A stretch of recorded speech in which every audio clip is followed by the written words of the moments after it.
Now, many of you here tonight will know that Cain and Abel and Hampstead Heath are Cockney rhyming slang. Cain and Abel means table, and Hampstead Heath means teeth.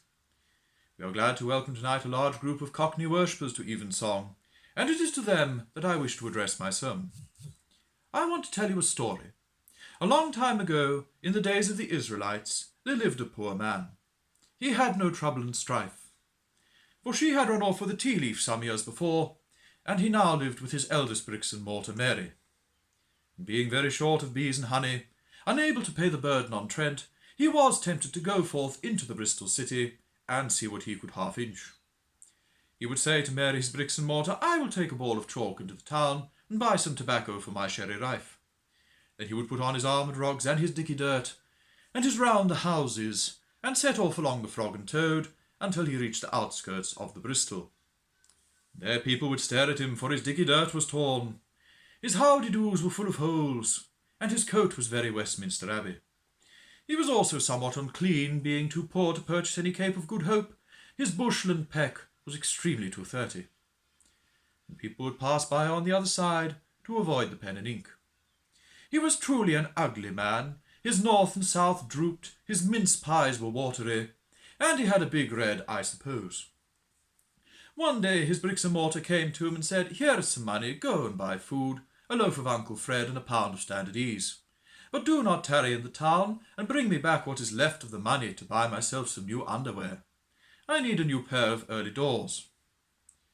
My present ones are full of holes, and I am in a continual jaw draught."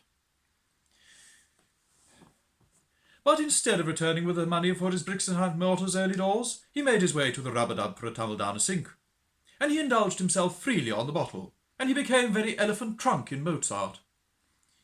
And when the landlord of the rub-a-dub called Birdline, the man set off towards his cat and mouse, reeling about all over the Frog and Toad, and drunkenly humming a stewed prune. And it came to Keidle Pass that as he staggered along, he saw on the pavement a small brown Richard III.